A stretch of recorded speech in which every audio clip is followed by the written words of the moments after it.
Hello everyone, I'm Dr. Chaitra S. Niranthar, obstetrician and gynecologist from Chandray Immunology and Rheumatology Center, Bangalore. 4th of February is World Cancer Awareness Day. So today, being an obstetrician that I am, I thought it is very essential for us to know a little bit about cancer cervix. Well, cancer cervix is the second most cancer in women in India today. First being the breast cancer. Over the past few years, cancer cervix was on the higher side, but over the past few years, breast cancer is taken over, and breast cancer is the commonest cancer in women today in India. Well, cancer cervix, unfortunately, affects around, the numbers are quite big, 122,844 women every year. And sadly, we lose almost close to 67,477 women for cancer cervix. Well, now cervix is the mouth of the womb.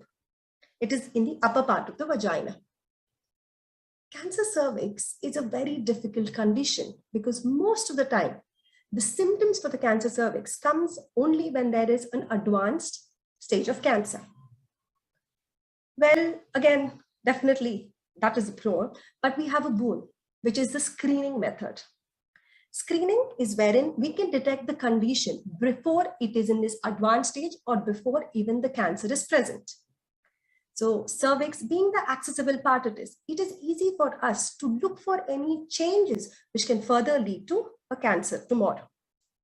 So cancer cervix doesn't develop in a few days. It takes years to develop. And hence we say it is very essential for women to perform the pap smear so they are aware of the status. Cancer cervix symptoms, most of the women ask, Madam, what are the symptoms? Why is it so essential for us to do the pap smear? Well, as I already mentioned to you, the symptoms may not be very significant until and unless the cancer is advanced to a stage. Most of the time when we get conscious is when there is abnormal bleeding, post-coital bleeding, that is post-intercourse if there's a little bit of bleeding, between the menstrual cycles if there are bleeding, or irregular bleeding and spotting. It can be associated with foul-smelling discharge. It can be associated with lower abdomen pain, urinary problems, and also related to the bowel movements. Well, all this is when the cancer is grown and it is putting pressure on the organs around it. Now, what exactly are we supposed to do? So should we wait for the symptoms? Definitely no. What we can do is start enrolling ourselves for the screening methods. Women between 21 to 29, it is suggested that you please perform your pap smear every 3 years. Now, what is a pap smear? This is a screening method which is used to detect any changes in the cervix.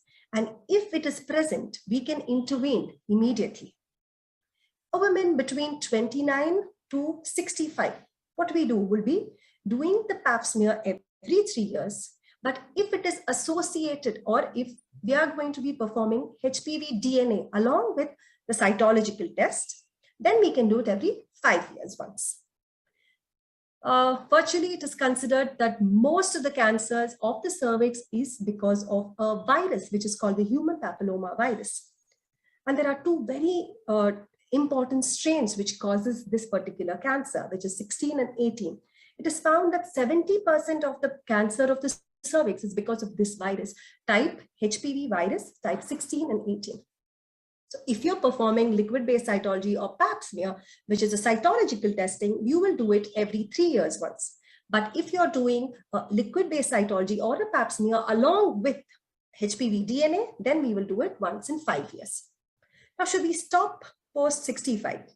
A woman who's had 3 consecutive negative pap smear or 2 consecutive negative pap smear with HPV DNA, then we can discontinue performing the test post 65 years. It's a boon, as I already mentioned, so women should come up and get yourself tested and perform the pap smear. Your gynecologist will be more than happy to explain this to you and perform the pap smear. Thank you and take care.